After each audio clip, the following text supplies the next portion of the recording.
boa tarde, boa noite. Boa noite pelo horário, boa tarde pelo sol que ainda está ali, né? Bom, começamos mais uma quarta-feira no CRB.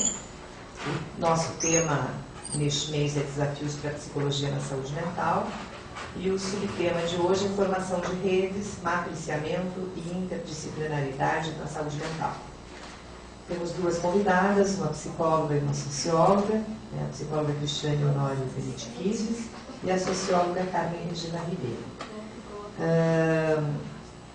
Combinamos que a Carminha vai iniciar a apresentação, que tem uma exposição mais geral, e a Cristiane daí segue a apresentação da Carmen, que vai falar mais da rede específica de saúde mental.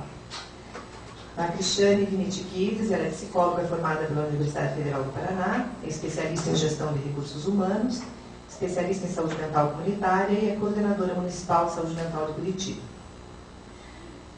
Carmen Regina Ribeiro possui graduação em Ciências Sociais pela Universidade Federal do Paraná, especialização em História, Antropologia, Recursos Humanos e Organização de Sistemas de Saúde, atuação profissional principalmente como técnica do Instituto de Pesquisa e Planejamento Urbano de Curitiba, o IPUC, e já trabalhou com diversas questões relacionadas às questões urbanas, equipes multidisciplinares, formação de redes, então trabalha com assessorias em pesquisa e principalmente nas questões ligadas às políticas para mulheres. E foi nossa técnica de pesquisa aqui do Centro de Referência Técnica em Políticas Públicas do Conselho por um bom tempinho também. Então, vou passar a palavra para a Carmen, que vai fazer a sua exposição, e em seguida da Cristiane. Após, a gente abre para questões, tanto presenciais quanto online. Peço a todos os presentes que desliguem seus celulares, por favor, para evitar interferência na nossa transmissão. E o pessoal que está acompanhando online, mande suas questões, apontamentos, perguntas aí por meio do e-mail eventos@crbbr.org.br. Caso não localizem, um formulário que tem no próprio site, ok? Bom, boa noite a todos. Muito bom voltar aqui na casa, depois não faz tanto tempo assim, acho que faz menos de um ano que eu deixei aqui a função. Foi, né? Parece tanto tempo. Mas faz. Então, eu preparei um pouquinho em cima da discussão da questão da interdisciplinaridade mais aplicada mesmo às políticas públicas, né? Porque esse tema da intersetorialidade é tão atual? Justamente porque eu acho que o próprio desenvolvimento científico levou a uma extrema especialização, né? Hoje, outro dia eu estava brincando, eu estou já na terceira idade, com artrose, então eu tenho artrose no pé, no joelho, no ombro e na coluna. Eu tenho para cada artrose eu tenho um médico, né? Então, porque um cuida do pé, o outro do ombro. E é isso mesmo, nós estamos vivendo um excesso de especialização. Isso permitiu realmente um aprofundamento do conhecimento científico, mas também desagregou o corpo humano, desagregou a natureza. Quer dizer, é difícil você conseguir gente que pensa o conjunto das coisas. E quem está trabalhando na área de políticas públicas, principalmente na área da saúde, da educação e tal, se você perder essa visão do conjunto, a tua chance de não conseguir um resultado positivo é muito maior, né? Quando se fala em saúde mental, aí mais ainda, né? Quer dizer, ela não é palpável, você não mede com exame, você não tira sangue, né? Então, a especificidade você começa a chegar num detalhe tal que você perde a noção do ser humano como um todo, com todas essas interferências que ele sofre. Então, o que aconteceu foi isso, quer dizer, as disciplinas, elas se fecharam em si mesmas, né? Construíram seus saberes de modo bastante isolado e todas elas com a pretensão de resolver o problema, né? Achando que a sua área do conhecimento é a área do conhecimento que vai resolver o problema. E acabaram, então, criando linguagens e formas de ação corporativas próprias, que às vezes dificultam, inclusive, a comunicação com o outro profissional. Né? Muitas vezes você põe dois profissionais que não são de áreas tão díspares, não é um engenheiro e um psicólogo, mas é um psicólogo e um sociólogo, e eles não conseguem conversar, até pela sua própria linguagem. Né? Ou o conteúdo, que, né, a palavra que você diz, ela tem um conteúdo atrás que o outro não domina. Né? Então, realmente dificulta bastante a comunicação. Pode passar. Mas a realidade é muito maior que isso. Né? Então, vai muito além da especialização, daquele conhecimento específico. Né? Então, essa frase eu acho ela muito bonita. A vida é tecida em conjunto. Então, não é possível separar a vida e esmiuçar em filigranas, em pedaços, né, para você estudar e agir sobre. E as disciplinas, portanto, não têm dado conta dessa complexidade e dessa diversidade. Mesmo que ainda se arvorem na posição de que podem dar conta. Né? Até às vezes por uma questão de insegurança se fecha mais ainda, né? Quanto mais inseguro você for, mais fechado você é em cima de dogmas, de protocolos, de procedimentos, né? Que te dão segurança. Né? Então, aí, por exemplo, eu usei um pouco aquela Inojosa, nunca sei dizer o nome dessa mulher, que ela trabalha muito essa questão da interdisciplinaridade, transdisciplinaridade. Eu estou tratando aqui como igual, eu sei que tem muitos autores que tratam de forma diferente esses dois conceitos, mas não é o caso de aprofundar aqui. Ela fala muito disso, que você não... por exemplo, a educação. Você pode ter o acesso à educação garantido, né? Que hoje eu acho que é uma conquista que a gente teve no Brasil. É difícil pessoas fora da escola, crianças fora da escola. Isso resolveu o problema da educação? Não. Porque o problema não é só de acesso. Né? É todas as condições objetivas de vida daquela criança, daquela família, daquela comunidade, daquela sociedade, que interferem no processo de aprendizagem. Né? Então, na área da saúde específica, você pode ter um excelente atendimento ao parto, você pode diminuir a mortalidade materna com isso, mas você não exclui os outros fatores que também interferem, como baixo peso ao nascer, por exemplo. Né? Então, são exemplos bem rudimentares, mas que mostram a interdependência que a gente tem hoje para poder atuar sobre essa complexa realidade social. Pode passar. E o Estado, que tenta responder às demandas sociais através de políticas públicas, ele se organiza igual às disciplinas, por disciplina, por setor, um do ladinho do outro. Né? Às vezes, dentro da mesma secretaria, são setores, seções, departamentos que nem conseguem conversar. Muitas vezes a vigilância sanitária não tem a menor noção do que acontece na assistência à saúde. Não tem essa troca. Né? E isso tem trazido uma necessidade de trazer o conceito da transdisciplinaridade ou interdisciplinaridade novamente à baila. Então, ela é uma questão, não é nova, mas ela é atual no sentido da necessidade que a gente tem de poder agir de uma forma conjunta. Né? Pode passar. Então, a nível da produção do conhecimento, né, a gente vai ter que transpor essa barreira das disciplinas, gerando um novo conhecimento. Aqui é um negócio complicado, porque a tendência da gente é pensar assim, que se você faz uma equipe multidisciplinar, você resolve o problema. Você põe o psicólogo, o sociólogo, o assistente social, o médico, o enfermeiro. Pode ser normalmente é uma boa solução. Mas isso não nos garante que esse povo consiga trabalhar e produzir um novo conhecimento. Pode ser que cada um continue com o seu enfoquezinho e cada um dá um pitaco na situação que você está analisando. Mas não gera um novo conhecimento. Né? Então não há uma tese, uma antítese e uma síntese, que é o processo da formação do conhecimento. Né? É bem possível que você tenha lá até alguma disputa entre eles, muitas vezes, sobre que linha adotar, que processo usar, ou a gente assiste muito na área, aqui assistimos muito na área da psicologia, a disputa entre o assistente social e o psicólogo.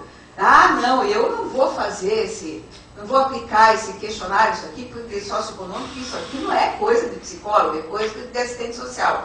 O assistente social, não, nós vamos dividir a população aqui porque nós somos todos iguais. Né? Então, isso é uma situação que gera conflito, mesmo quando você junta uma equipe com a perspectiva, quer dizer, quem formulou essa proposta pensou, opa, vamos montar uma equipe multidisciplinar que vai abordar o conjunto da situação daquela família, daqueles seres humanos que estão ali naquela comunidade. E nós conseguimos juntar um grande conflito, que hoje em dia parece que já está um pouco mais organizado, mas que no começo foi difícil de enfrentar. Né? Então, me perdi um pouco. Bom, aqui um exemplo que se coloca muito, por exemplo, a ecologia veio a ser hoje um conjunto de conhecimentos que veio formado dessa simbiose entre as várias outras ciências. Né? Então, a história natural, com a biologia, com a botânica, com o conhecimento cibernético, enfim, juntou tudo e está se produzindo uma nova ciência que é a questão da ecologia. Então, é um exemplo, mais ou menos, do que a gente está falando, que não é só pôr do lado, do outro, mas é você conseguir fundir e criar uma terceira coisa. Né? Uma quarta coisa, uma quinta coisa. Bom, pode passar. No ponto de vista, então, da organização do Estado para responder às demandas sociais, né, a proposta que mais se aproxima dessa noção de interdisciplinariedade, assim, pelo menos na prática que a gente vem tendo, é a noção de rede, como padrão de organização. Aqui a gente precisa tomar um pouco de cuidado também, porque a gente acaba usando a palavra rede, há muitos anos se usa, né, que é a rede escolar. A rede de saúde. Nós não temos uma rede escolar, nem uma rede de saúde. Nós temos uma escola, outra escola, um posto de saúde, outro. Né? Nós não temos rede, eles não fazem isso no horizontal, né? Não fazem essa conexão. Né? Então, esse conceito de rede que nós estamos utilizando aqui é um conceito não de pontos, mas de interconexão entre os pontos, né? Que é o conceito que a gente vai trabalhar aqui. Pode passar. Então, quando você fala em rede, você está falando em vida, porque essa frase do Capra também é super interessante. Né? Sempre que olhamos para a vida, estamos olhando para redes, porque nós somos isso, nós somos um tecido.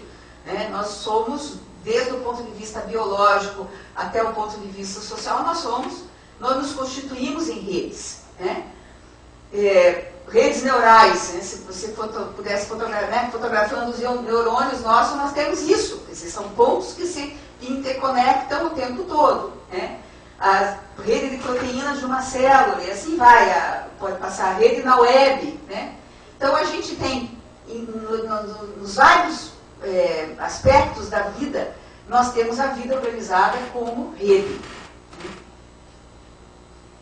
Então ela está, aí eu peguei algumas frases de vários autores aí, mostrando isso, que ela está presente na natureza, em tamanhos e configurações variadas, e ela só se tornou visível, óbvia, como padrão organizacional, com essa evolução social e intelectual, rumo a essa percepção da complexidade. Né? Quando a gente foi ao extremo da especialização e começou a ver que isso não dava conta da realidade, é que a rede que sempre existiu se tornou visível, né? Como uma possibilidade de organização.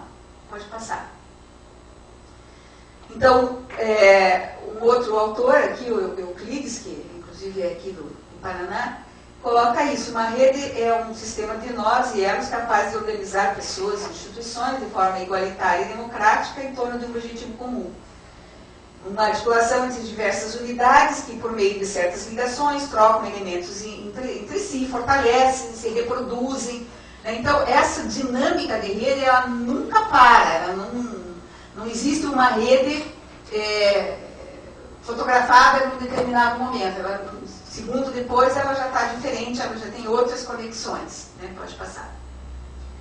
Aqui, esse Fukuyama, ele bota alguma coisa a mais nessa questão de rede, né? Ele fala que é uma relação moral de confiança. E isto realmente é uma verdade, porque se você não estabelece essa relação de confiança entre os componentes da rede, você não logra para frente, porque volta a questão da desconfiança, da competição, né? Então, eu acho que ele agrega um conceito interessante na questão de rede, né?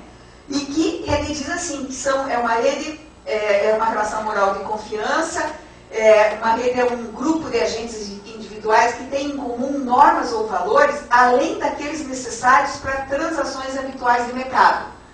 Quer dizer, se você quiser ir além de ser consumidor e produtor, né, quem compra e quem produz, quem comercializa, além dessas relações, você precisa ter uma relação moral de confiança entre esses agentes.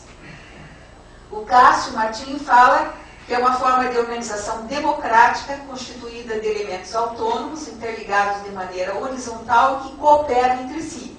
Então, coloca também alguns conceitos interessantes, né? A questão da democracia nas relações. Quer dizer, então, uma rede é o contrário do autoritarismo, o contrário da hierarquia, né? Então, ela tem, por pressuposto, trabalhar de uma forma democrática, né?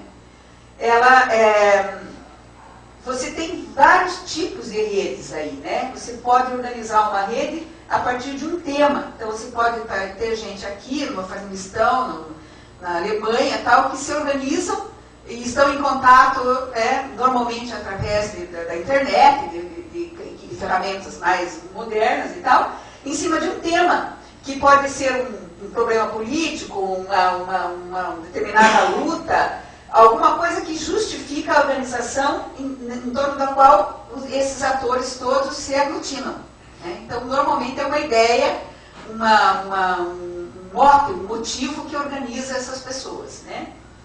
Tem redes territoriais, quer dizer, elas acontecem num determinado espaço, num ponto comum onde se aglutinam os parceiros, que é muito comum, principalmente na área da saúde, a gente pensar isso, né? A gente trabalha em território, e nesse território existem N atores interagindo, né? E você vai montar uma rede ali com aqueles atores. É uma rede territorial, né? Pode passar. Redes operativas, que são aquelas que se desenvolvem em cima de um conjunto de atividades, como, por exemplo, pesquisa, estudo, articulação política, acompanhamento de políticas públicas, formação e capacitação, defesa e conquista de direitos sociais, causas coletivas, prestação de serviços.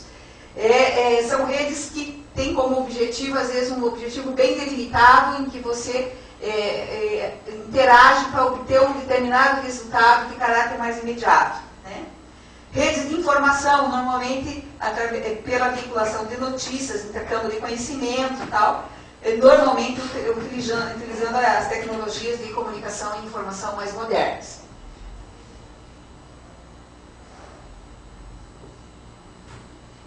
Bom, para além a gente pode agregar um monte de outras coisas, né, para a gente trabalhar do ponto de vista mais teórico a questão das redes. Mas eu acho que o mais importante é a gente entender que a gente, para participar de uma rede, implica numa série de pré-condições desses grupos e das pessoas e das instituições, né? Que implica em aceitar o desafio de rever as formas autoritárias de comportamento às quais estamos acostumados e que reproduzimos como dominadores e como subordinados. O tempo todo nós temos esse duplo papel na sociedade, né? Nós estamos subordinados a determinados padrões, determinadas regras, determinadas chefias, determinados cargos, como também nós temos abaixo de nós pessoas subordinadas a nós. Então, isso é um padrão que a gente reproduz, né? Ora como dominador, né? como o dono do pedaço, e ora como aquele que tem que obedecer a alguém que manda, né? Então, sempre existe uma relação de dominação e subordinação. Numa rede é diferente. Tem poder quem tem iniciativa. Então, normalmente quem inicia um processo passa a ter controle maior sobre aquele processo, né? Pelo fato de ter dado o pontapé inicial pelo fato de ter pensado aquilo, pelo fato de ser uma referência para as pessoas. Então, o poder migra na rede, né? Vai depender, em cada momento, alguém vai tomar a iniciativa, não é? Ninguém fica esperando uma ordem que vem do chefe, do diretor, barará, barará, barará, até chegar no pobre coitado que vai executar, porque não tem mais ninguém atrás dele, não ser ele mesmo, né? Então, muda o foco do poder e muda o conceito de poder, né? Então, a localização do poder muda constantemente e não se concentra num só lugar. Esse fenômeno causa um certo atordoamento, já que estamos acostumados a obedecer ou mandar, a partir das funções fixas determinadas hierarquicamente. E isso realmente nos desaloja, nos desacomoda. E muitas vezes isso causa alguma dificuldade, porque não é o jeito que a gente está acostumado a trabalhar. Isso vai dar dificuldade para nós, técnicos, vai dar dificuldade para os nossos chefes, para os gestores, né? Porque realmente, acho que a experiência de Curitiba aqui, que vários de nós participaram, a Cristiane e eu, quando o Cássio Taniguchi, na primeira gestão dele, implantou uma forma de planejamento matricial, né? Então, ele pegou os projetos que ele apresentou no processo eleitoral, e transformou aqueles projetos, depois que ele ganhou, em projetos, aquelas propostas em projetos. Montou uma equipe multidisciplinar, com gente de todas as secretarias envolvidas, botou um técnico para coordenar e falou, agora toque. Claro, o primeiro choque que deu foi com o secretário da área, óbvio, porque 2 poderes dentro da mesma estrutura não pode dar certo, né?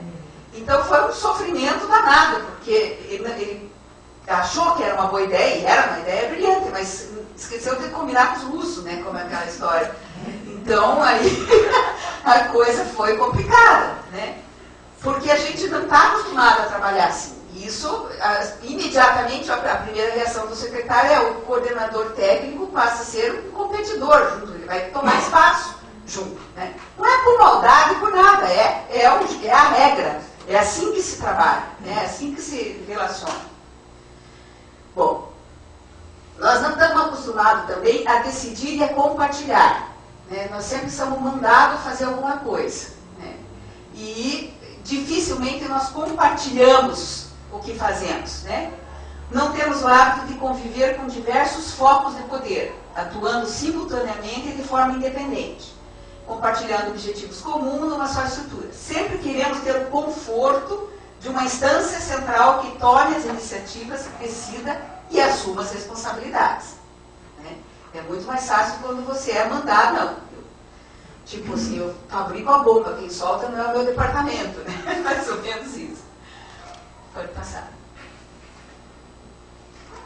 Então, a organização e a sustentação de redes não é resultado apenas das boas intenções das pessoas e das instituições. Até por conta de tudo isso que nós falamos, se você não criar condição para implantar e desenvolver uma rede, você não vai lograr resultado. Não adianta propor. É aquilo mais ou menos que eu estava falando do matriciamento do caso. Quer dizer, teve uma boa concepção, uma boa ideia, agora você precisa criar uma metodologia, um planejamento que leve em conta, inclusive, os antagonismos que vão acontecer, né? Então, há que se criar condição a partir do desenvolvimento de propostas metodológicas e organizacionais adequadas aos objetivos que se buscam e à realidade onde se vai atuar. Pode passar. Estou correndo muito? Para manter uma rede viva, a comunicação é o dispositivo fundamental. Então, se você não troca informação, se você não bota todo mundo que participa da rede sabendo, você não pode esperar que o outro tome a iniciativa, que vá fazer aquilo que você espera, né? Então, a comunicação é o alimento da rede, né?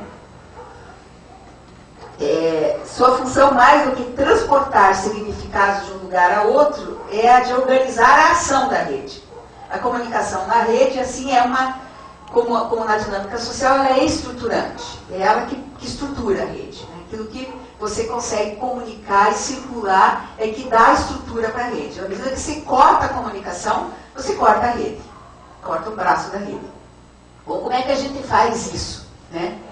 Quando a gente começou na Prefeitura de Curitiba, a criar a rede de proteção à criança e adolescente, que foi a primeira experiência que eu participei, a gente eu não conhecia nada disso que eu estava falando. A gente foi tentando resolver problemas, né? E ao tentar resolver problemas, a gente, depois para organizar aqui, eu fiquei pensando, como é que foram os passos, por onde que a gente fez, que caminho a gente adotou para chegar na formulação da rede, que é de 2001 e que está viva até hoje, né? Com percalços, com dificuldade, em alguns lugares funciona bem, em outros não, porque depende das pessoas, porque depende da comunicação, porque depende, enfim, de uma série de circunstâncias, né?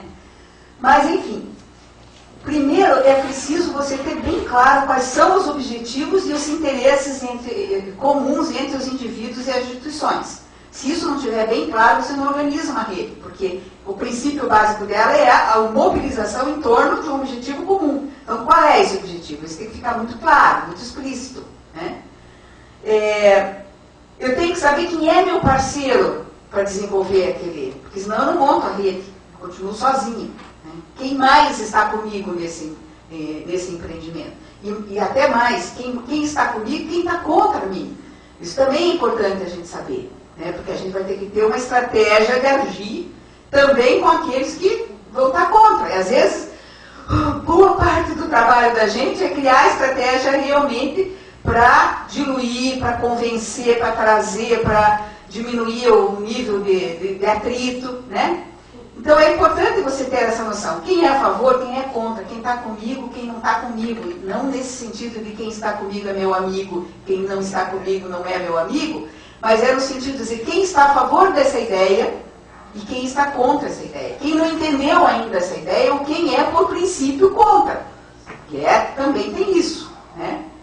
Então, se a gente vai trabalhar, por exemplo, a ideia do aborto seguro, nós temos que ter noção de tudo que envolve isso, da quantidade de gente, de instituições que são doutrinariamente contrárias e que vão agir contra isso. Então, quem é meu parceiro na defesa da ideia do aborto seguro e quem é meu adversário e como que eu posso trabalhar com eles. E a definição de um projeto comum, eu tenho que planejar essa minha intervenção, né? Então, parte do planejamento é exatamente definir quem é quem nessa rede. Pode passar. Então, para o planejamento da rede, a gente entende, né? Deixar claro os objetivos, o objeto, qual é o público-alvo, quem é que está envolvido nessa rede, para quem que ela está sendo formada, né? Isso tem que estar muito claro também. Se eu estou trabalhando com uma rede que vai trabalhar a questão da violência doméstica, o meu público-alvo é todos aqueles que enfrentam a questão da violência doméstica. Se eu estou trabalhando numa rede para trabalhar a questão da violência de gênero, o meu público-alvo muda um pouco, apesar de estar dentro da violência doméstica também. Mas é muito importante a gente conseguir precisar bem de quem que nós estamos falando, né? Para quem que está envolvido. Que tipo de rede? É uma rede de serviços, é uma rede de troca de informações, é uma rede operativa, aquilo que a gente viu lá atrás, é uma rede territorial, né? Quem compõe a rede, então quem são os parceiros e para quem ela está voltada, né? E quais as estratégias de mobilização e integração dos parceiros na rede. Então, a gente precisa ter muito claro, por exemplo, quando a gente formou a rede aqui de proteção à criança, a gente ficou muito em dúvida em definir quem eram alguns desses parceiros. Por exemplo, organizações sociais podem ser parceiros? Podem ser em determinado momento não. A hora que você vai analisar um caso, por exemplo, que exige a segurança de que ninguém vai, né, como é que se diz, a palavra me faltou, sigilo, você não pode botar alguém da comunidade no meio da rede, né, porque você fere a questão do sigilo. Mas você não pode organizar uma rede sem alguém da comunidade. Então, como é que você trabalha isso? Isso tudo tem que ser pensado, porque um erro, nesse sentido, é fundamental para estragar ou para dificultar o trabalho, né? Quais as atividades, produtos ou serviços que a rede irá oferecer aos seus membros ou ao público-alvo? Então, o que eu estou dando? O que eu estou propondo? Qual é o produto que eu espero que essa rede forneça? E que resultados eu espero? né? Porque se eu também não tiver claro do que eu quero, é muito comum, por exemplo, quando a gente organiza um serviço novo, a gente bota lá, por exemplo, nessa área da violência, queremos objetivo geral, diminuir a violência, daí o trabalho se implanta e a gente tem um aumento do número de casos, claro, porque você implantou um serviço, a demanda apareceu, né? Então não é que houve, mas o serviço não deu certo. Então se você não tiver essas coisas claras, você diz, putz, essa ideia que foi uma roubada, não deu nada certo, né? Ou veja só, a gente fez um negócio, no fim acabou ampliando o número de casos. Não, mas então tem que estar muito claro, no começo de um serviço novo, ele vai fazer aparecer o problema que estava escondido embaixo do tapete, por exemplo, né? Como será operacionalizada a rede? Então essa rede, ela necessita também de algumas regras. Ela não pode ser absolutamente um espontâneo. Não é cada um na rede faz o que quer.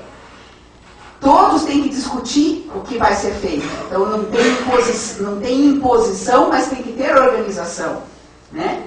Então, que regras, como que será administrado, quais são os canais de comunicação, como é que é o fluxo da informação, vai se registrar algum dado, não vai se registrar. Então, tudo isso tem que estar planejado ao montar uma rede.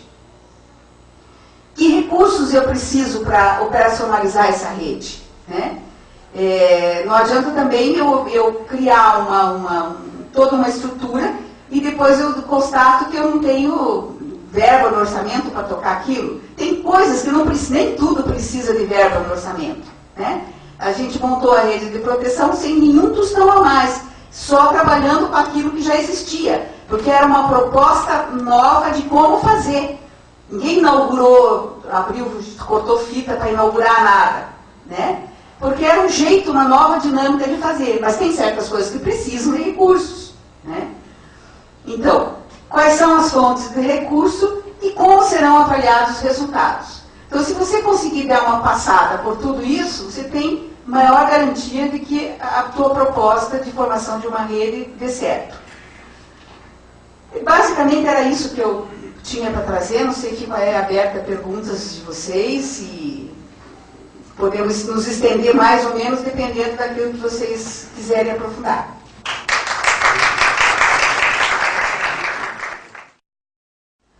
Eu queria começar assim perguntando o quanto que vocês estão acostumados ou inteirados da questão do SUS, dos conceitos do SUS, por exemplo, o que é a Unidade Básica de Saúde, Atenção Primária à Saúde. Tem alguém que tem alguma dificuldade de compreensão? Porque eu vou estar falando bastante disso e daí, de repente, se a pessoa não entender o que eu estou falando, não vai conseguir entender os conceitos, né? Então, basicamente, a Atenção Primária em Saúde, eu estou me reportando às unidades básicas de saúde, que é aquele equipamento de saúde que é responsável pelo cuidado da população de uma maneira horizontal, né? Então, ao longo do ciclo de desenvolvimento da vida das pessoas. Então, desde que nasce, na infância, adolescência, na medida que se desenvolve, quando se reproduz, e assim por diante, até quando envelhece. Então, é o equipamento básico, né, que vai cuidar da vida dessa pessoa. Daí o SUS tem outros equipamentos, que são os especializados, as redes de urgência, que daí vão atender outras áreas, né? Mas só para a gente alinhar um pouquinho essa ideia. Para iniciar, então, eu queria fazer uma pergunta no sentido assim, como é que vocês entendem, como é que vocês acham que a psicologia pode contribuir na atenção primária à saúde? Lá no posto de saúde, onde você tem o clínico geral, o dentista, o médico, a equipe de enfermagem, o agente comunitário de saúde, que sai de manhã todo dia, faz a visita ao domiciliar, verifica as condições de vida daquela população, ou mesmo a enfermeira que acompanha o pré-natal, aquela enfermeira que faz todo o trabalho de medir, pesar a criança. Como é que vocês acham que a psicologia poderia colaborar nesse universo? Alguém tem alguma ideia? Como é que ela entraria nisso? Alguém quer arriscar? Ninguém? De que forma ela poderia estar entrando nesse universo de cuidado aí dessa população? Então, se ninguém tem uma ideia, eu vou trazer uma ideia para vocês, que é a ideia do matriciamento. Então, o matriciamento é justamente uma forma, né, de a gente poder estar apoiando os sistemas de saúde. Né? Então, eu trouxe aqui dois conceitos que são muito bons porque eles são até complementares. Né? Então, matriciamento ou apoio matricial é o processo em que duas ou mais equipes, aí no caso eu estou falando da equipe da Unidade Básica de Saúde com uma equipe especializada. Né? Por exemplo, uma equipe especializada em saúde mental. Né? Então, é um processo que essas equipes, né, num processo de construção compartilhada, criam uma proposta de intervenção pedagógico-terapêutica. Né? Então, eu estou ali com uma família, ou uma situação que eu estou precisando, né, de um encaminhamento, de uma intervenção, são duas equipes que juntas, trocando os saberes, né, elas criam uma proposta de intervenção que tem uma lógica terapêutica, no sentido de orientar um plano de cuidado para aquela situação, e ela tem uma lógica também pedagógica, no sentido de que as duas equipes elas estão aprendendo umas com as outras. E também é um suporte técnico especializado que é ofertado a uma equipe interdisciplinar de saúde a fim de ampliar seu campo de atuação e qualificar as suas ações. Então, na medida em que eu ofereço um apoio matricial, ofereço uma equipe especializada para trazer um novo olhar, eu aumento o espectro de atenção dessa equipe de referência que está lá, no cuidado diário, e ela começa e passa a atender um pouco mais além daquilo que ela está acostumada. Então, esse é um pouco o conceito geral. Dentro do SUS, então, o matriciamento é uma ferramenta nova, ele foi descrito na década de 90, por Gaston Wagner, né? Então, é uma ferramenta muito nova mesmo. Né? E ela está sendo assim, utilizada especialmente na saúde mental, né? Para o apoio da atenção primária, ou seja, das unidades de saúde, e sempre nessa ótica de cuidado colaborativo. Então, são duas equipes que vão estar interagindo dentro dessa ideia de colaboração. Então, não é uma equipe que sabe mais que a outra, mas são equipes que atuam em campos diferentes e que compartilham saberes. Essa que é a ideia. Né? E dentro do SUS, então, o matriciamento tem tido um papel importantíssimo, porque ele tem buscado transformar essa lógica tradicional de encaminhamento, que é aquela ideia de que, bom, ele chegou aqui com um sofrimento, chorando, enfim, eu não sei o que fazer, eu vou encaminhar para o especialista. Então, eu preencho um papel, né, entrego para o usuário, ele pega o papel e se vira lá para ver se ele consegue o atendimento especializado. Né? Então, o matriciamento ele vem buscar essa transformação.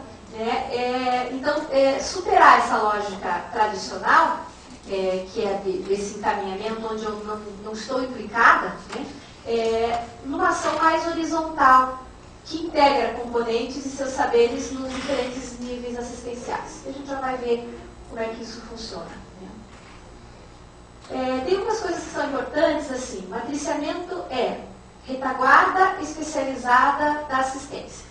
Então, eu tenho lá a equipe da atenção primária, matriciamento no SUS, então ele recebe essa retaguarda. Então, o matriciador especialista, ele não é responsável pelo caso, ele é o suporte, ele é a retaguarda. Né? Esse segundo item, eu digo assim, que é o mantra do matriciamento, que é suporte político-técnico-pedagógico. Político no sentido de orientar qual é a política de saúde que está sendo praticada. Técnico no sentido de ampliar a atuação técnica daquela equipe.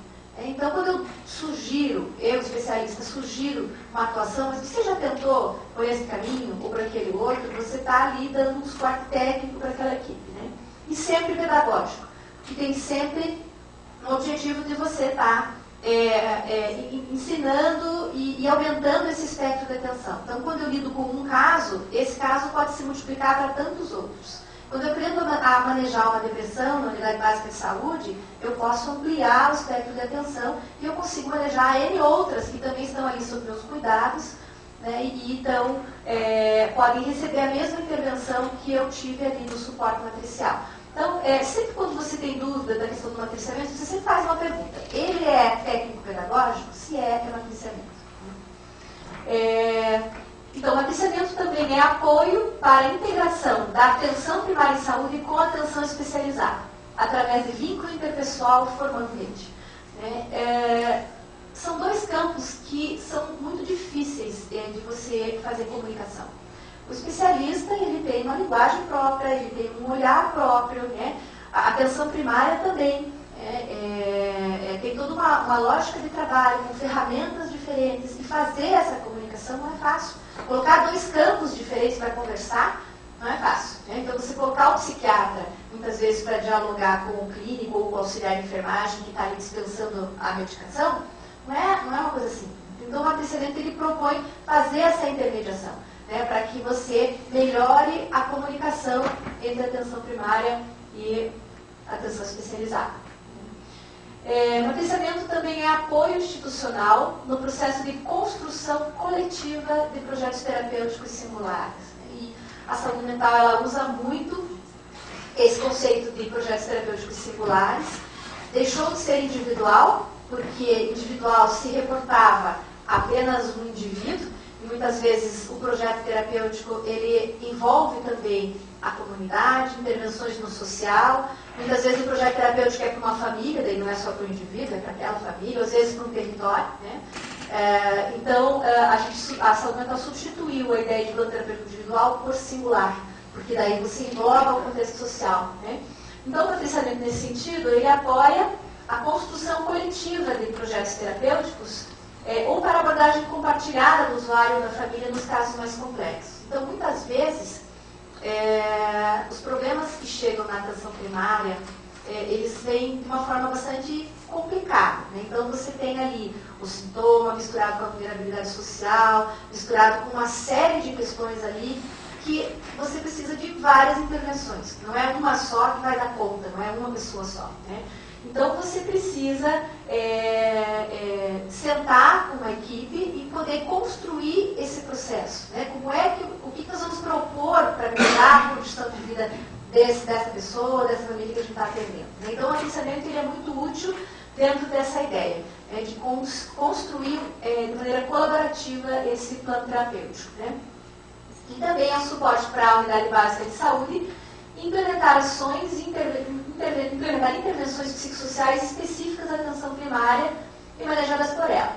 Então, por exemplo, situações onde eu estou trabalhando acompanhamento de condições crônicas, né? Então, que coisa mais difícil que você conseguir com que o hipertenso mude seus hábitos de vida, né? Ou mude a alimentação, mude a questão de você fazer mais exercício, lidar com o seu estresse. Mudança de comportamento é uma coisa muito complicada, né? Então, o matriciamento, ele entra muito no sentido do profissional da saúde mental estar ali ajudando aquela equipe de atenção primária a ter uma condução melhor com aquela equipe, né? Porque, em geral, nós aprendemos a ser prescritivos, né? Então, a gente vai no médico, descobre lá que está, sei lá, diabético ou hipertenso. O que acontece com a gente, né? Ele prescreve um remédio e ele diz assim: olha, você vai ter que caminhar 5 vezes por semana, você vai ter que comer menos sal, você vai ter que fazer isso, aquele outro. Quer dizer, ele não pergunta se eu vou dar conta, se eu posso, se eu não posso, né? Então, mudar o comportamento da vida das pessoas implica em você compreender como é que funciona cada um e pactuar com ela o que é possível, né? Então, o matriciamento entra muito nesse apoio, né? Então, como é que eu vou para aquela pessoa ajudá-la a mudar seus comportamentos? Daí você entra tanto na questão do obeso, na questão de grupos específicos de transtorno mental comportamental, ajustando, enfim. O matriciamento é muito útil dentro desse aspecto, né, de orientar grupos. E aqui um rol de coisas que a gente acha importante falar, o que não é matriciamento e que muitas pessoas fazem confusão, né? Então, matriciamento não é supervisão. O matriciador, ele é ativo no processo, ele está implicado. Muitas vezes ele atende, se for o caso, ele faz a visita domiciliar junto, se for o caso, né? Então, ele está muito mais implicado. O supervisor, ele tem aquele olhar externo, né? Ele vem, ele dá uma opinião, né? Sugere uma conduta, mas ele não se implica, né? O matriciador não, ele está junto ali. Se precisar, ele entra junto no consultório, se precisar, ele está mais envolvido. Então, matriciamento não é supervisão. Matriciamento não é encaminhamento especialista. Muito ao contrário, é você fazer com que aquela equipe aumente o seu espectro de atenção para que ela não precise encaminhar para o especialista, para que ela consiga dar conta, né, daquela condição. Também não é só atendimento individual. daí a gente tem que fazer a pergunta.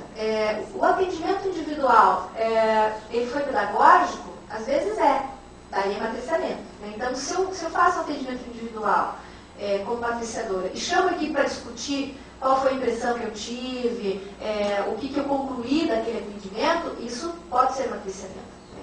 Mas o atendimento individual, puro e simples, onde eu resolvo e saio, não é matriciamento. Então, o matriciamento ele tem que sempre ter essa ideia de troca e de você repassar um conhecimento para aquela equipe. A intervenção psicossocial coletiva realizada apenas pelo matriciador. Então, eu vou coordenar na unidade de saúde um grupo dos familiares de alcoolismo, né, de alcoolistas. E isso não é matriciamento. Né? Matriciamento é você estar junto, ajudando, atendendo junto, trocando, provocando, né, instigando, problematizando. Né? Então, o matriciamento tem essa característica de estar sempre problematizando mesmo. Né? Quem faz o matriciamento? Em geral, na saúde mental, estão os profissionais do NASF, né, os profissionais da atenção à saúde da família, que são aqueles profissionais que têm realmente um saber mais do especialista. Né? Pode ser feito também pelos profissionais do CAPS ou também pelos profissionais do ambulatório. Então, daí, para que isso aconteça, há necessidade de ter rede. Né? Senão você não consegue. Tem que ter vínculo entre as equipes. Quem participa? Todos os profissionais da unidade básica de saúde podem participar. Todas as pessoas que estão envolvidas no cuidado daquela pessoa podem e devem participar da construção coletiva daquele cuidado. Essa figura eu gosto porque ela é bem ilustrativa assim, de como que se dá as relações entre os profissionais dentro do processo de matriciamento. Ver se eu consigo apontar. Esse amarelo aqui é o campo comum a todas as áreas. Eu coloquei aqui enfermeiro, psicólogo e médico para a gente ter uma ideia, mas podem ser outras áreas. Né? Esse amarelo é o campo comum a todos, que é o campo do cuidado em saúde. Na intervenção, você tem os núcleos. Né? Então, o psicólogo tem o seu núcleo, o enfermeiro tem o seu e o médico tem o seu. Chega um momento na atuação do matriciamento onde a atuação do psicólogo ela ajuda a ampliar a atenção do enfermeiro. A atuação do enfermeiro ajuda a ampliar a atuação do médico e assim você vai compartilhando. E tem um meio aqui que é a criação de um novo saber, né, que é aquela discussão e a problematização em cima do caso que a gente está cuidando e como é que nós vamos intervir e que tecnologia a gente vai estar utilizando para dar conta dessa situação. Então, é importante a gente ter a compreensão de que ninguém ultrapassa o campo, o núcleo do outro. Né? Nós estamos todos lidando com o mesmo campo, mas cada um tem o seu núcleo. Mas esses núcleos, eles muitas vezes se sobrepõem, se interlaçam aqui para a construção de um saber novo. Então, acho que essa figura ajuda a gente a ter a compreensão de como é que no dia a dia isso acontece na prática. Quando indicar, então, o matriciamento? Quando uma equipe sente necessidade de apoio na condução de um caso. Então, o matriciador ele não vai lá resolver, ele vai ajudar essa equipe a resolver. Quando a equipe necessita de suporte para realizar intervenções psicossociais, na atenção primária, então como eu já falei, então o grupo de obesidade, então a ideia de modificação do comportamento, o matriciador pode ajudar muito, o psicólogo ajuda muito. Na integração da atenção primária à saúde com a atenção especializada, por exemplo, adesão ao plano terapêutico singular do CAPS. Então aquele usuário que não adere ao CAPS, que tem dificuldade, que vai, não vai, o matriciamento ele pode ajudar aquela equipe da atenção primária a repensar formas e novas tecnologias para ajudar esse usuário a aderir ao tratamento. Apoio para resolver problemas da equipe relativos ao desempenho de tarefas. Então, muitas vezes a equipe da atenção primária ela se depara com situações que ela não está acostumada. Então, frustração, medo, então quando chega uma emergência, uma agitação, a equipe tem medo, a equipe se sente frustrada muitas vezes, atender a dependência química não é fácil, então a frustração é uma coisa que está sempre presente. Então o matriciador ele pode ajudar a equipe a compreender um pouco melhor esses sentimentos, e e a poder trabalhar isso com eles para poder limpar o campo do cuidado, né? Para que esse sentimento não interfira depois nesse campo do cuidado. Então ele também tem essa função. Eu trouxe aqui alguns instrumentos que a gente utiliza no processo de matriciamento, que daí eu vou falar rapidamente de cada um. Primeiro, então, a interconsulta, o projeto terapêutico singular, no apoio matricial, a consulta conjunta, a visita domiciliar e o contato à distância. Então, são esses os instrumentos que o matriciamento se utiliza para poder cumprir, né, o seu trabalho. Então, a discussão dos casos em apoio matricial, que seria ali o primeiro item, a interconsulta, né? Eu trouxe aqui rapidamente assim, alguns itens que são importantes para que a gente tenha em mente quando a gente vai, quando o matriciador vai atender uma equipe numa situação específica de discussão de casos. Né? Primeiro, compreender qual é o motivo do matriciamento, por que essa equipe está pedindo o matriciamento, o que ela não compreendeu, o que aconteceu ali que ela não deu conta daquela situação. Né? Quais são as informações que a equipe tem no caso? Qual foi o problema apresentado no atendimento? Né? O que a pessoa trouxe? Porque é muito comum, muitas vezes, a demanda ser da equipe, e não do paciente. Né? Então, a gente precisa identificar exatamente como é que veio essa demanda. A história do problema, né? A configuração familiar daquele contexto, a vida social, né? daquela família, os efeitos, no caso da equipe interdisciplinar, ou seja, como é que a equipe ficou emocionalmente diante daquela situação, né? E trabalhar com essa equipe a formulação diagnóstica multiaxial, que eu trouxe aqui para vocês darem uma olhadinha, que é mais ou menos isso, né? Você está identificando ali quais são os sintomas mentais e possíveis transtornos que esse caso está apresentando, né? O estilo de personalidade, né, da pessoa, a existência ou não de transtornos de personalidade, alguns transtornos de desenvolvimento, os problemas de saúde geral que essa pessoa apresenta, a avaliação da incapacidade dela, e questões sociais no sentido de vulnerabilidades sociais que ela apresenta, que outras questões, enfim, da área social que estão em jogo e que interferem ou que colaboram, né, na questão desse caso. Então, a partir com esses dados, a gente orienta a equipe a refletir sobre um plano para esse caso. Né? Aí o segundo item seria então a formulação do plano terapêutico singular, que é mais ou menos assim: que abordagem biológica ou farmacológica vai ser necessária, se é que é necessário. Né? Qual é a abordagem psicossocial e familiar que vai ser necessária? Então, muitas vezes a psicoeducação com a família é um processo imprescindível, né, para adesão ao tratamento, para saber como lidar, né, com as questões. Qual é o apoio do sistema de saúde que eu vou ter que lançar a mão para resolver esse caso? Qual é o apoio da rede de proteção social e comunitária que eu vou precisar? E daí quem faz o quê? Então, quem vai acessar isso, quem vai acessar aquilo? Então, quando os problemas chegam na atenção primária, eles não chegam simples, eles são problemas muito complexos.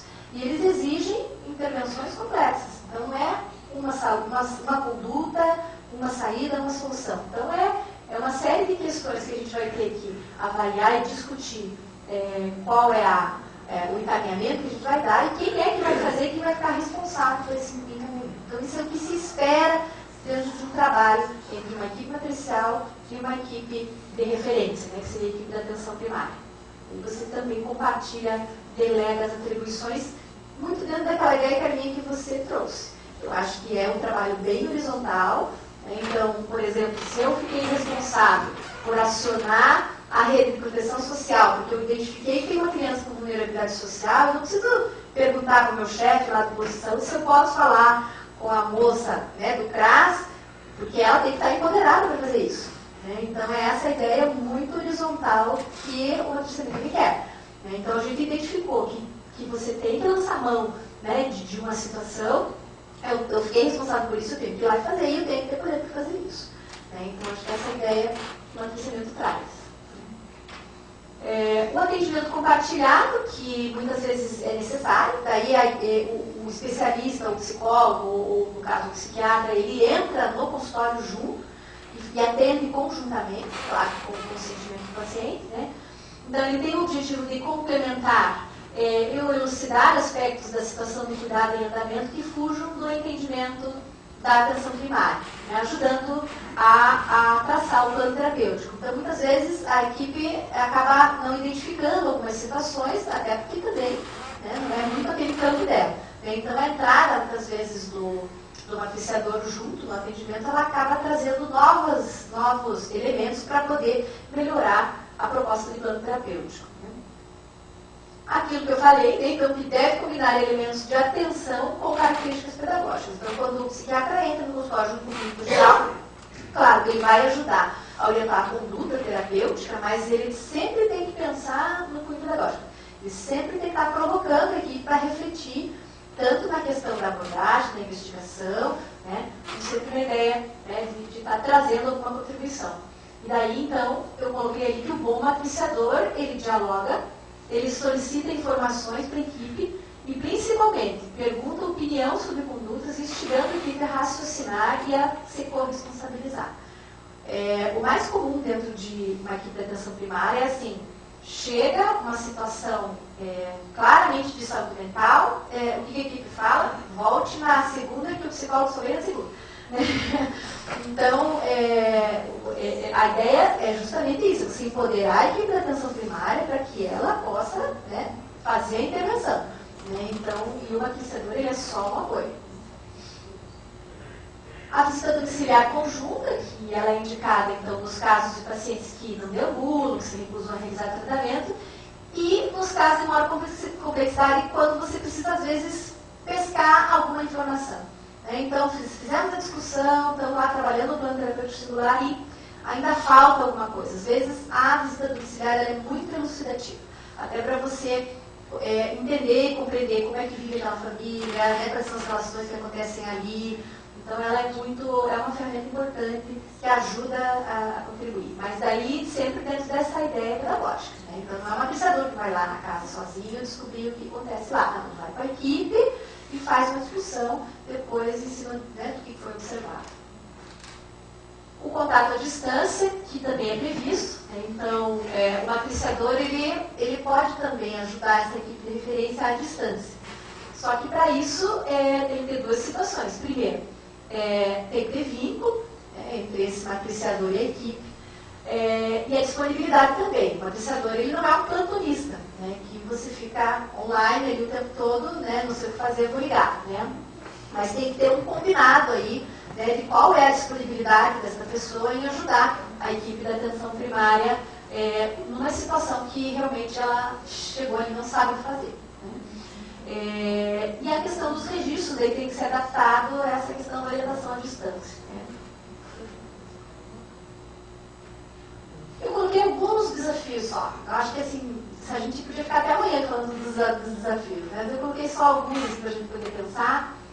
Primeiro, a questão do preconceito e estigma, que eu acho que é da comunidade, é do profissional de saúde, é da família, sabe? Então, a área de saúde mental, infelizmente, ela tem esse aspecto que a gente precisa superar, que a reforma psiquiátrica eu acho que já avançou muito, mas, enfim, aquela ideia de que eu quero ser atendida pelo psiquiatra, eu não quero ser atendida pela unidade, né, ou precisa internar, não vou ficar aqui na unidade de saúde, né, então ainda prevalece. Então essa superação é difícil. Né, e entre os próprios profissionais de saúde. Né, então assim, eu não estudei para isso, para atender maluco, eu não tenho essa disponibilidade. Né, então a equipe também precisa superar isso, né, que por trás disso tem o medo, por trás disso tem uma série de coisas que o matriciador pode também ajudar, mas que ainda é um desafio muito grande para nós que trabalhamos com a saúde mental. Né? A dificuldade de adesão ao tratamento, que eu acho que é muito diferente das outras clínicas. Né? Então, quando eu tenho uma dor, quando eu tenho um desconforto, eu peço pelo amor de Deus, me ajudem, me dê um remédio e eu colaboro. Né? Na saúde mental não é assim. Né? Então, é muito difícil as equipes compreenderem o porquê está tendo essa dificuldade de adesão, né? Então, será que é um problema com a família, né? Que essa família está tendo uma intervenção ali negativa, está dificultando essa adesão? Ou será que é um problema de comunicação entre o profissional e o usuário, né? E, às vezes se coloca numa linguagem muito, né, não é muito acessível. Será que é um problema, às vezes, de falta de acesso? Ou será que é um sintoma da própria doença? Quer dizer, a gente poderia investigar o que está causando essa falta de adesão. Não é só porque, ele tem um transtorno, é assim mesmo, né? Então, vamos discutir um pouco e identificar o que está acontecendo, que ele não quer ir para a APS, né? Será que a gente não está prescrevendo demais, impondo demais o plano terapêutico? Porque o plano terapêutico é compartilhado, inclusive, com o usuário, né? Ele não pode ser feito só com os profissionais, né? A comunicação profissional-usuário, eu acho que é bem complicado, né? Eu acho que, geralmente, assim, a gente tem uma linguagem própria, muito difícil, né? Então, acho que a unidade de saúde está cheia de exemplos aí de situações em que são mal compreendidas, né? Que a população não compreende. Hoje tem estudos mostrando que a adesão a prescrições é muito pequena porque a população não entende o que é passado, né? A população não compreende, né? Então, o quanto a gente está conseguindo se fazer compreender. Cuidar do cuidador, que eu acho que é muito importante, né? Que é esse olhar da equipe. Acho que a equipe precisa ser olhada. A saúde mental, ela está sempre muito envolvida com situações de vulnerabilidades, né, de violências, de uma série de questões. Eu acho que esse olhar, eu acho que ainda é um desafio muito grande para todos, né? Como é que a gente vai lidar com isso? E as questões de violência que estão aí cada dia mais presentes em todas as relações humanas, né? Em todas as famílias, nas comunidades. Ela, infelizmente, está permeando aí todas as situações.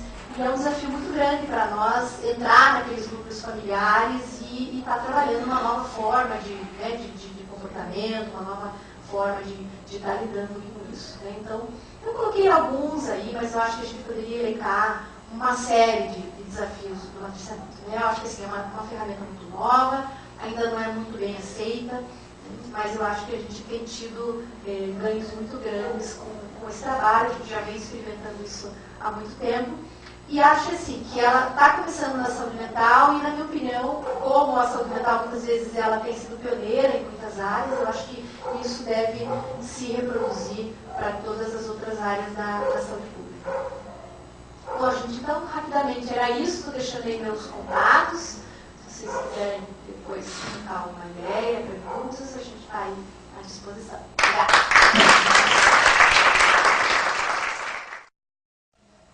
Então, abrimos para agora um tempinho para questões, para o debate.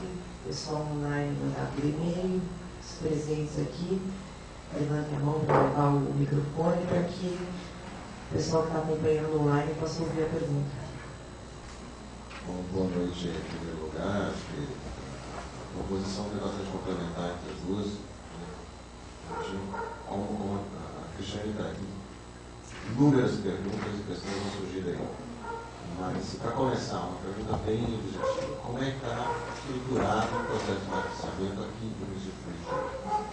Veja, nós estamos trabalhando com o matriciamento da seguinte forma. A gente está tentando mudar a filosofia do ambulatório de saúde mental. O ambulatório, da maneira como ele foi estruturado dentro do modelo biomédico, que é tradicional, com as suas consultinhas, hoje ele já não responde muito às demandas de saúde mental da nossa população. Então, a gente vem buscando substituir esse momento de consulta especializada dentro do consultório pelo matriciamento. Ou seja, a gente trabalha com a saída do psiquiatra do ambulatório, ele vai até a unidade de saúde de referência. Cada ambulatório tem as suas unidades de saúde de referência, né? Ele vai até lá pelo menos uma vez por mês para discutir os casos em comum. Muito com a ideia de fazer com que os casos que já estão estáveis, que já estão numa fase já de remissão de sintomas, eles possam ser devolvidos para a atenção primária para que ele fique sendo monitorado pelo clínico, né? E que o ambulatório possa receber casos mais complexos e mais agudos e assim fazendo uma rotatividade. porque senão o ambulatório acaba sendo quase que como um ônibus, né? Com a porta da frente fechada e a de trás entrando, né? Então você tem que fazer esse giro, né? Então o matriciamento tem sido muito interessante nesse aspecto, e essa ida do psiquiatra para a atenção primária, ela é importante porque ele passa a conhecer a realidade ali, né, do usuário, do atendimento, ele passa a confiar melhor nessa equipe, né. É um processo difícil, a gente observa assim, muitas vezes que a equipe da atenção primária não tem disponibilidade para isso, não é disponibilidade de tempo, é disponibilidade interna, né? Então assim, eu não tenho problema com saúde mental, eu não tenho caso para discutir, né? Ou muitas vezes assim, não, mas eu vou discutir, eu vou dizer para o psiquiatra que eu não sei atender, né? Então a gente tem essa dificuldade. Então, é muito comum, por exemplo, o psiquiatra do ambulatório chegar na atenção primária e a equipe não está organizada para receber. Então, isso é um desafio muito grande. Então, colocar essas duas equipes para conversar é muito difícil. Então, esse é um aspecto e que a gente vem buscando trabalhar. O outro aspecto, assim, no CAPS também, sair periodicamente, né, do seu atendimento e também fazer esse matriciamento na sua rede de atenção. Então, daqueles pacientes para que também o atendimento é comum. Então, a gente vem buscando trabalhar dentro dessas duas formas. Boa noite a todos. Luiz Tadeu. Cristiano, as chefes das unidades de saúde, elas estão bem inseridas, elas estão bem a par de todo esse processo? Quando a gente implantou esse processo, nós fizemos uma reunião em todos os distritos sanitários. Então, nós fomos em todos os distritos sanitários, na reunião de autoridade sanitária local, e apresentamos os processos, e inclusive levamos os números, o custo disso, né? Porque hoje a gente paga por esse matriciamento, né, no contrato do ambulatório. E a gente levou inclusive o valor, até para que a pessoa pudesse olhar, caso ela cancelar um matriciamento, ela poderia compreender o quanto de recurso público que ela estava, né, infelizmente, mal utilizando, né? Então a gente teve esse cuidado, assim, de estar discutindo com todas as equipes, né? Mas eu não vou dizer para você que existe uma aceitação de todas nesse processo. Isso é um processo difícil e existe muito uma ideia ainda, em geral, de atendimento, né? Então eu preciso atender, eu não posso tirar o médico do consultório para fazer discussão de caso clínico, eu tenho que atender a população. Então fazer com que a pessoa saia dessa lógica e entre nessa nova ótica, assim, de parar para discutir, para ampliar seu conhecimento, é difícil. Acho que não é uma coisa assim para curto prazo.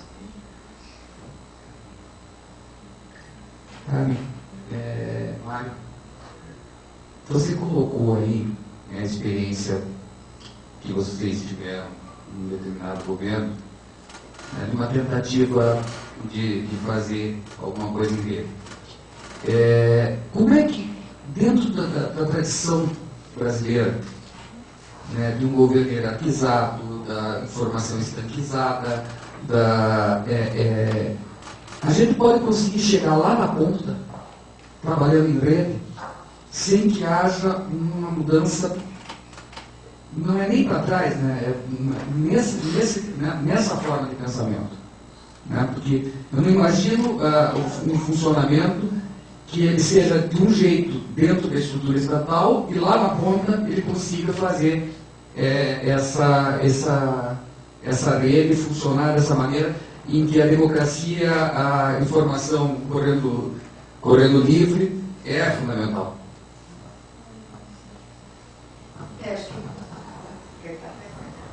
Acho que você pegou a essência da coisa, né?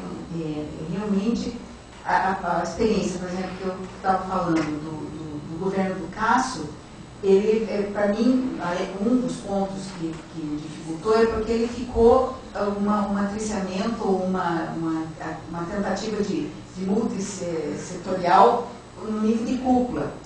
E você não conseguia fazer chegar até aonde o serviço é prestado de fato, né? Não saía do nível do planejamento. A experiência da rede de proteção foi o contrário. A gente começou na base a fazer. Inclusive, assim, com alguns secretários contra. Foi hoje eu falo com tranquilidade, aliás, sempre falei com tranquilidade, esse é o grande problema.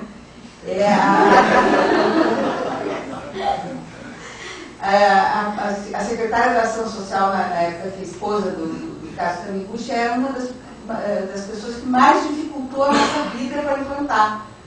Porque significava, talvez, às vezes eu penso até que porque a ideia não foi dela, sei lá, quais são as explicações que pode ter. Mas talvez até a rede significa a perda desse poder hierárquico, né? Então isso desacomodava aquilo que a gente falou.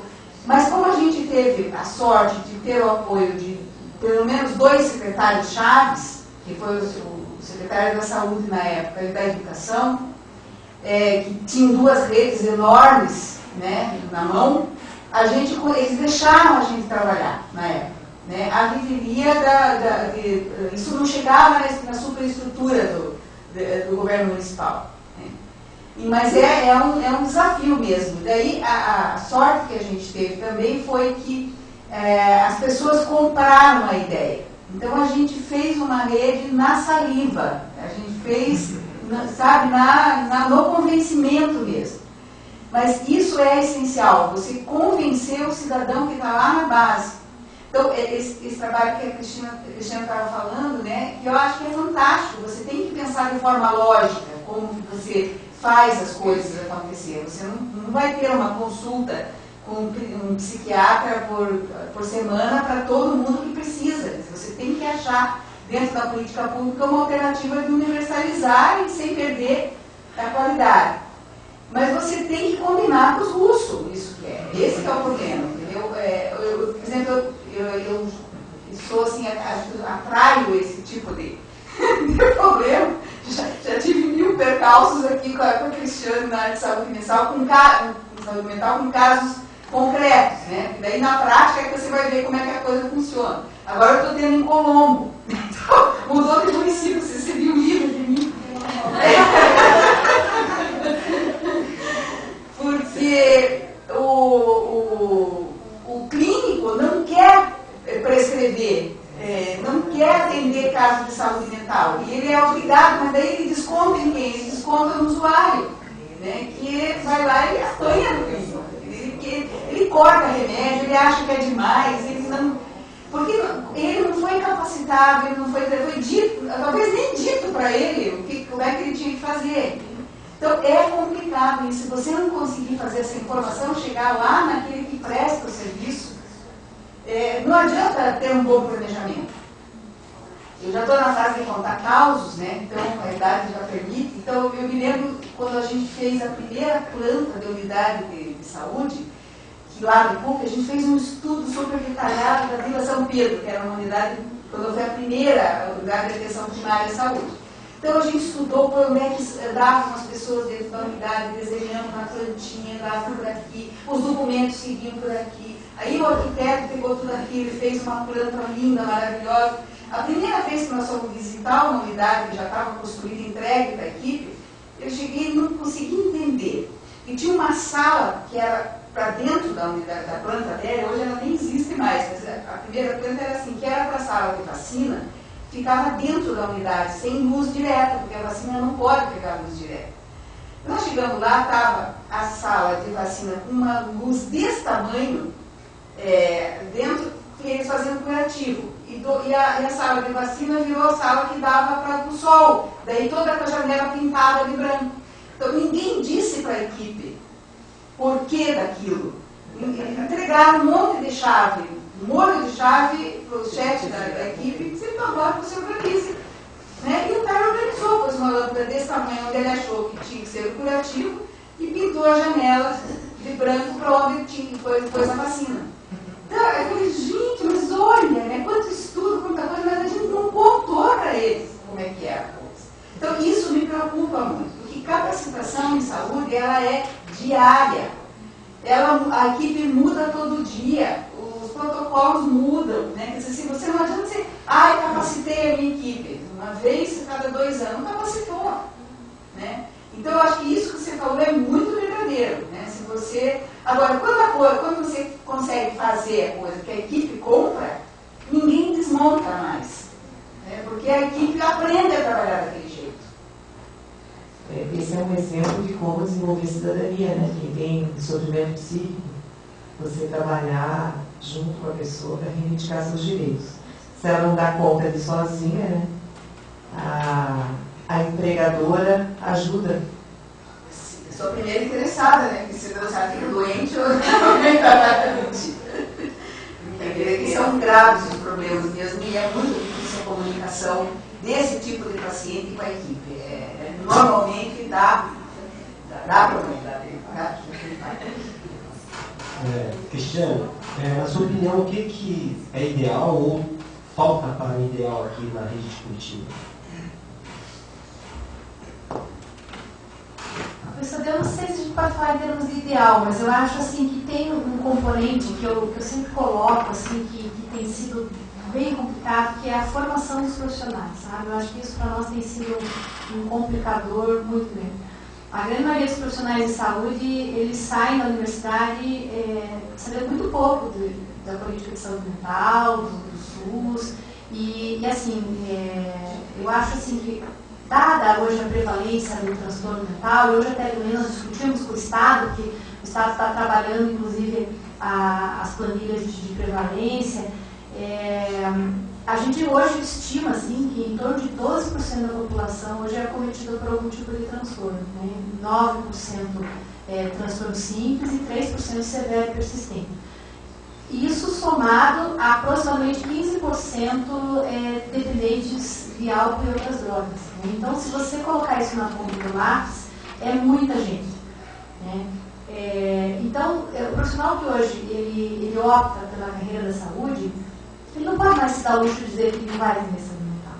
Né? Então, porque a saúde mental está em todos os lugares. Ela está na ginecologia, ela está na odontologia, ela está em todos os lugares.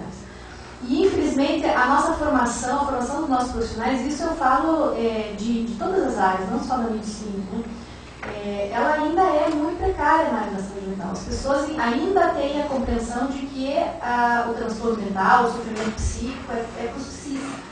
É lá para o psicólogo, para o psiquiatra. Então, assim, chorou na unidade de saúde, cadê o psicólogo? Não sei o que fazer mais aqui, né? Então, eu acho que assim, a gente não está preparado para atender o sofrimento humano, muito menos para o transtorno. Então, eu diria que, assim, para nós, um grande dificultador é a formação. Não só no sentido de conteúdo, né, das pessoas poderem estar se apropriando melhor da saúde mental, mas também na qualidade da formação. Para você ser matriciador, você tem que saber bastante.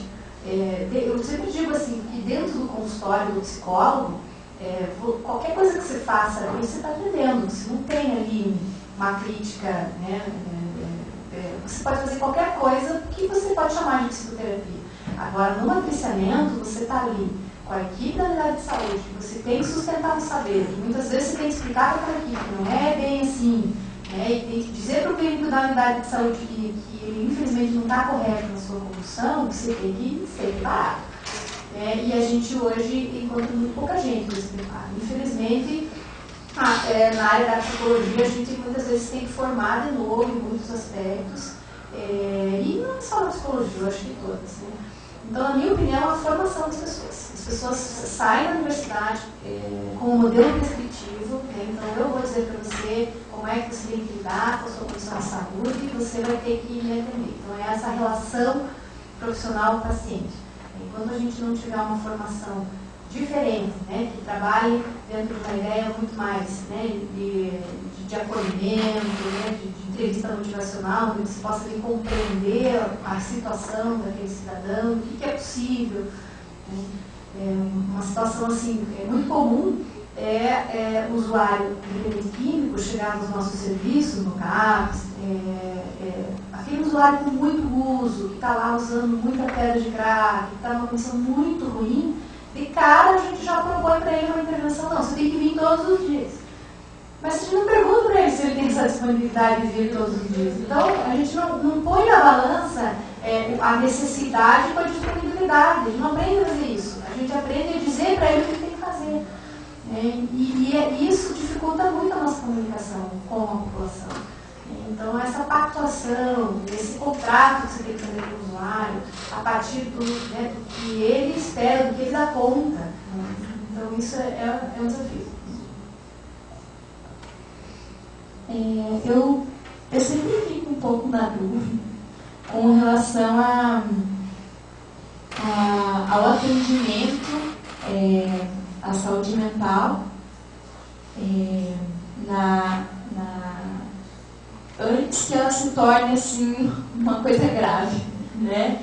Então, esse primeiro momento desse sofrimento psíquico que vai provavelmente chegar na unidade básica, né? Como que isso está? Porque você falou um pouquinho do matriciamento psiquiátrico, por exemplo, né? De um acompanhamento que o clínico geral daí vai ter desse medicamento que o psiquiatra né, passou para o paciente. Eu queria entender como que isso se dá num cuidado com o sofrimento psíquico para além, né, da medicação. Como que isso acontece? Isso é um pouco delicado. As pessoas normalmente é mais fácil medicar, né? E daí eu resolvo o problema, né? Agora, a disponibilidade para sentar, ouvir e poder ajudar a empatia, o acolhimento, você tem que se doar para você,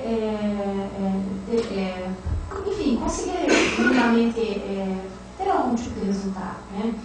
E infelizmente a gente não encontra isso. Eu acho que assim, o acolhimento é uma situação bastante antiga no SUS, né? O Programa Nacional de Humanização trabalha muito a questão da humanização, e o acolhimento acho que é um carro-chefe da humanização, mas eu acho que a gente está muito longe ainda, né? Hoje a gente encontra muita pouca disponibilidade dos profissionais para isso.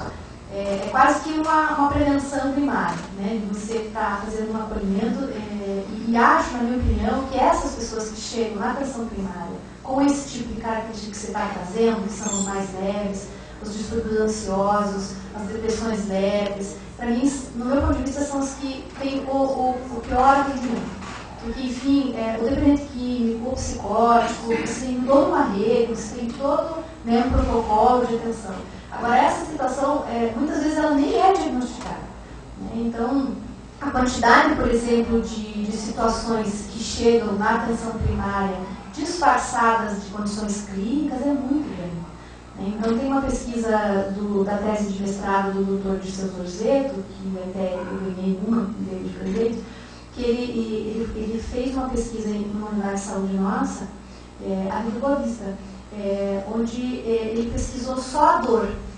Então, as pessoas que chegavam com sintoma de dor.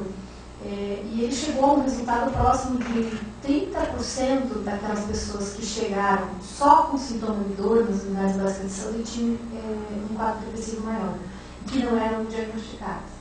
Então, no meu ponto de vista, essa é a parte mais difícil, é você conseguir fazer com que a equipe tenha um olhar para esse sintoma que é recorrente, que vai sempre na unidade, aquela superutilizadora da atenção primária, que está sempre ali, um dia é a dor aqui, outro dia sobe a dor, outro dia é outra coisa. Né? A equipe ainda não consegue compreender e quando compreende não sabe o que fazer, porque muitas vezes o sistema não tem recurso para isso.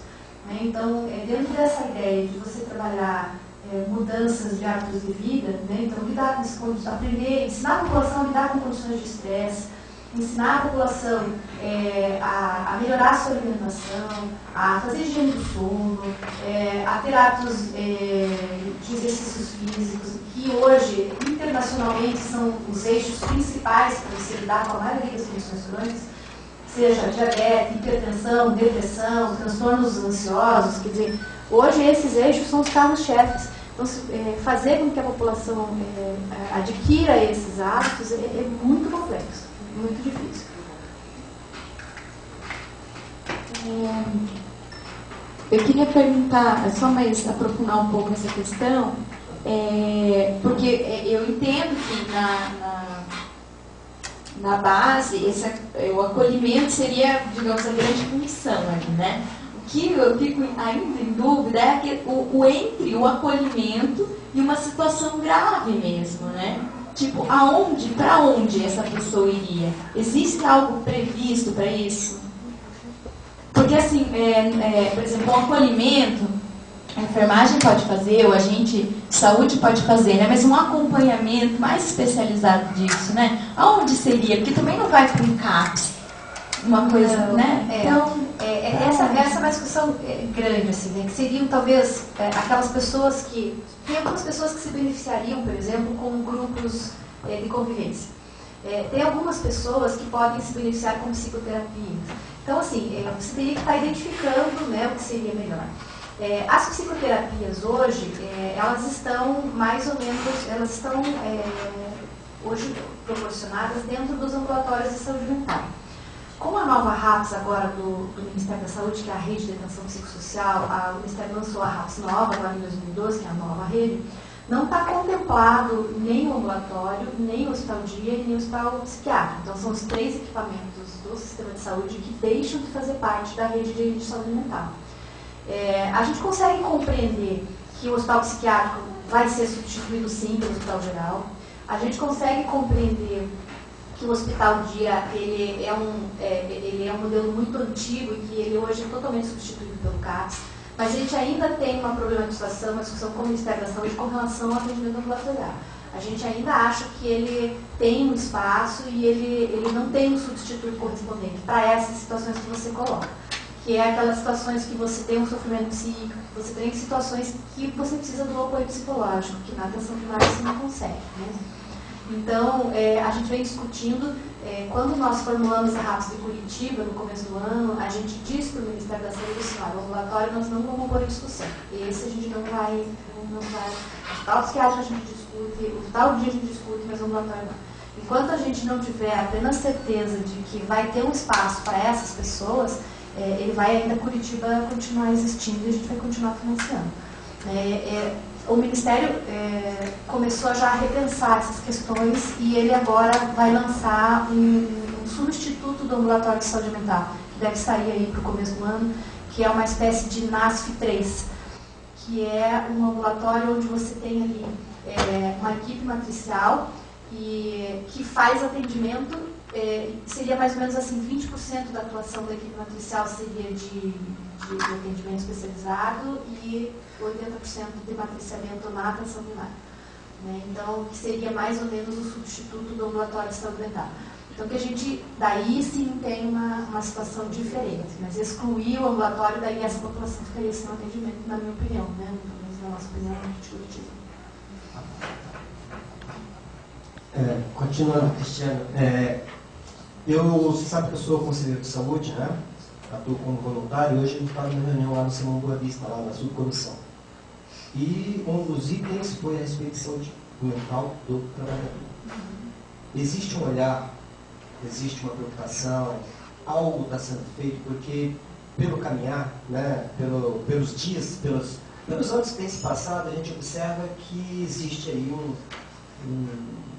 talvez uma demanda que a gente não vê, a gente não está vendo assim, alguma preocupação por parte do gestor. Entendeu? Existe alguma coisa que a gente não saiba, uma estatística, existe uma preocupação, porque a gente vê que está continuando, existe uma pressão ao trabalhador, pelo menos aquele que está na linha de frente, né? E ele não está sabendo lidar com isso. Veja, a gente entende assim, que o matriciamento ele pode ajudar a equipe a identificar essas situações, mas o atendimento e esse cuidado não é feito pela equipe do matriciamento. Eu acho que daí tem que ter uma estrutura, no caso seria talvez da própria Secretaria de Recursos Humanos, né, através de todo um programa de saúde ocupacional, para poder dar conta disso. Eu acho que assim, a gente não pode misturar as coisas, né? Eu acho que o matriciamento ele tem uma função ali de apontar, de ajudar a equipe a compreender um pouco melhor aquele sentimento, mas não é ela que vai lidar com isso. Não é ela que vai resolver problema da equipe. Eu acho que tem uma situação ali que a gente teria que pedir o apoio de uma outra rede, que na minha opinião hoje ainda não existe. E eu não acho que isso seja uma questão exclusiva do cuidador da saúde mental, eu acho que é em geral. Né? Eu acho que a gente hoje está numa sociedade onde crescentemente a gente cria demandas para todos nós, né? E a gente mesmo não dá conta dessas demandas que a gente cria.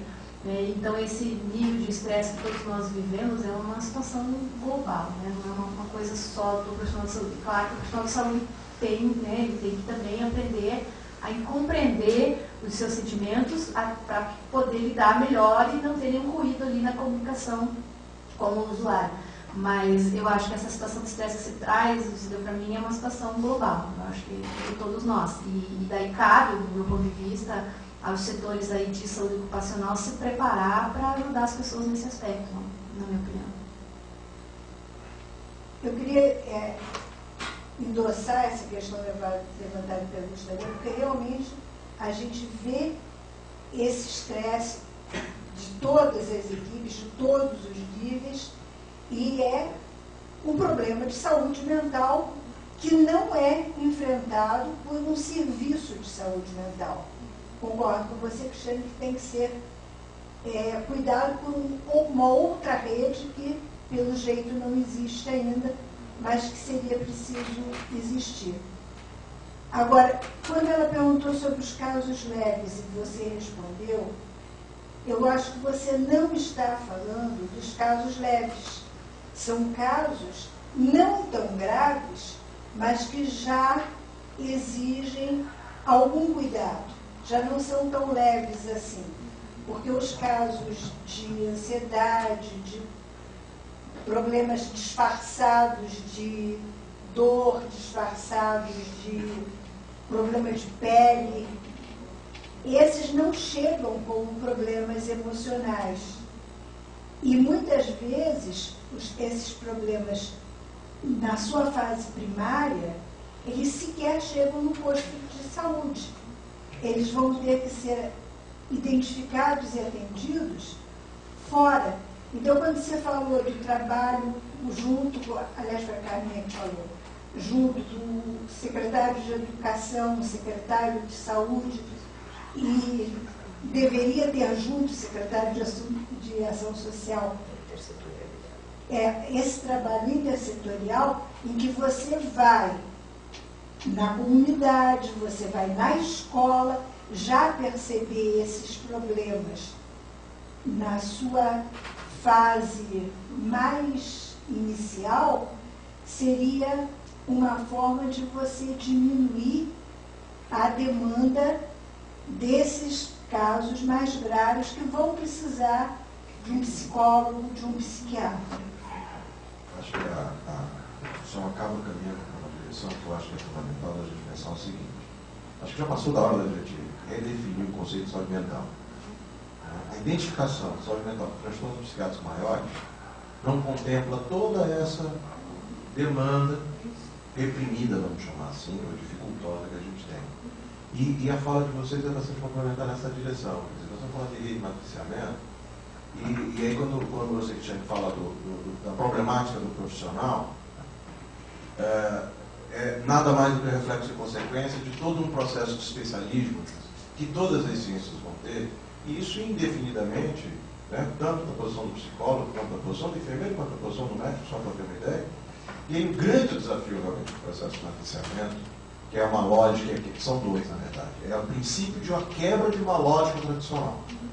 Primeiro grande problema, tendo em vista que você encara dois polos de manutenção dessa lógica. O polo original da formação e o polo profissional no final das contas. E aí eu venho com a lógica de quebrar esse modelo. E aí fica sempre a eterna questão, quer dizer, eu preciso de um profissional que não apenas seja extremamente capacitado no seu fazer, como ele reconheça o fazer alheio, para que ele possa efetivamente não criar mais uma imposição hierárquica do profissional, né, do endeusado profissional, que vai dizer ao outro profissional como é que deve ser feito o fazer. Quer dizer, né, parafraseando aí, tem que combinar com os russos, né, não se trata de mais um profissional que vai ensinar o padre da missa. Né? Eu acho que esse talvez seja o grande desafio da gente pensar, falando aqui efetivamente do polo, né, a qual me identifica, é o polo da formação. Quer dizer, hoje, quem está dentro da universidade, o grande problema está sendo da gente conseguir quebrar essa lógica, surpreenda-se, do aluno que chegou no segundo período que acabou de passar no vestibular, que já vem com essa lógica, né, do especialismo do determinismo e, que é o pior de todos, que vai dificultar ele, do sectarismo profissional. Né? Eu acho que esse é o grande desafio. Mas eu acho que, para mim, o mais fundamental é, se nós conseguirmos quebrar a noção de que saúde mental não se identifica com transtorno psiquiátrico maior, porque exatamente isso, o protocolo está feito.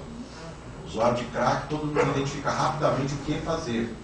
Mas o sujeito que está chegando, talvez seja um problema epidemiológico que a gente vê. Transtornos afetivos episódicos, por exemplo, não vão aparecer numa epidemiologia. E esse é o grande problema. Porque aí nós poderíamos repensar o processo do acolhimento da saúde mental para além da prescrição e efetivamente para uma prevenção. Né? É repensar realmente toda essa lógica. Só um comentário.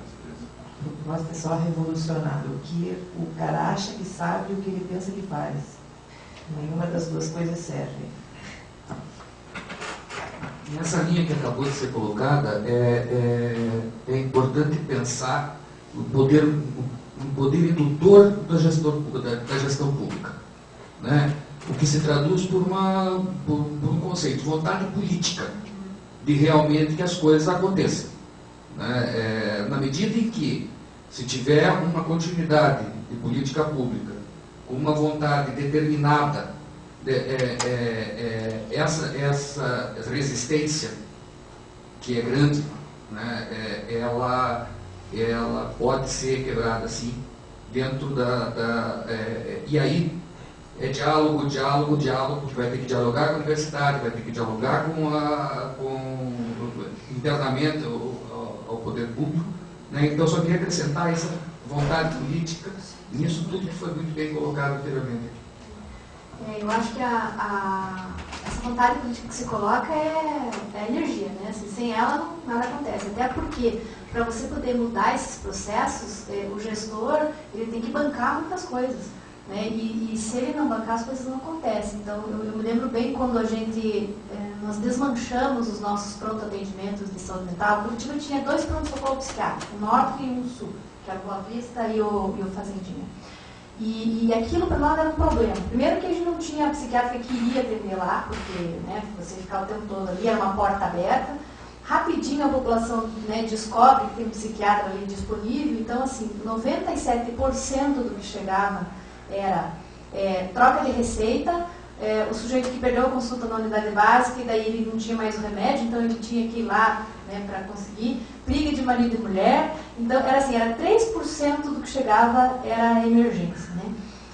Então, naquela época, isso foi em 2003, nós tomamos a decisão de desmanchar esses pronto-socorros psiquiátricos e, assim, no imaginário da população e da sociedade, o pronto-socorro psiquiátrico é tudo que eles precisam. Né? Então, assim, você encontrou uma pessoa deitada no chão, dormindo na calçada, leva para o PA psiquiátrico.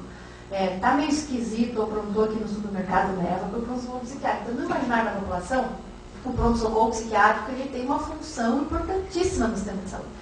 Desmanchar esses 2 serviços para nós foi muito complexo. E a gente só conseguiu fazer isso com o apoio do secretário de saúde, que bancou perante CRM, nós fomos muito questionados, a imprensa, foi assim, olha, eu posso dizer que foi uma barra, sabe?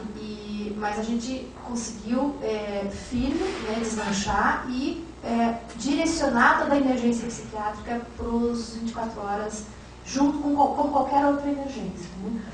E foi a decisão mais acertada que a gente fez, porque hoje é a tendência nacional, quer dizer, o Ministério da Saúde hoje preconiza isso, né, que seja atendido nas UPAs, né, e a gente conseguiu superar essa lógica. Mas se a gente não tivesse esse apoio, não ia acontecer, a gente estava até hoje com os PAs psiquiátricos lá, né, e é uma situação muito complexa. Né? Então tem muitas situações que para você mudar o sistema, você tem que ter esse apoio.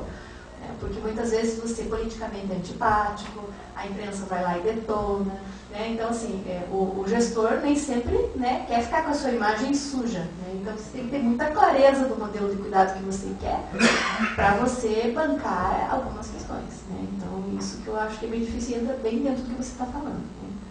Eu acho que podia encerrar com, se vocês querem fazer mais algum comentário de fechamento.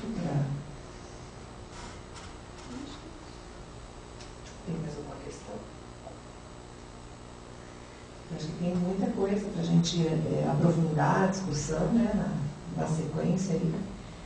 Fica aí o convite para que mandem sugestões para as quartas-feiras de 2013, já que as quartas acontecem de março a novembro. Né? E, então, esta é a penúltima quarta de 2012, né? Temos mais uma semana que vem, contando com o Luiz Tadeu na próxima, falando aí, participando da mesa de controle social na área de saúde mental. Quero agradecer muitíssimo, né, a Cristiane, a Fabinha, por ter aceitado o convite e trouxeram aí importantes contribuições para que esse debate pudesse acontecer. Agradecer a presença e a colaboração de todos aqui que participaram do debate e reclamar do pessoal online que não está mandando questões. Está aí para o pessoal participar, enfim. E gostaria assim, de deixar uma chamada principalmente para os psicólogos, que no próximo ano nós temos processo eleitoral no sistema conselhos, né? Então, tanto para o Conselho Regional como para o Federal, e essas quartas-feiras a gente também tem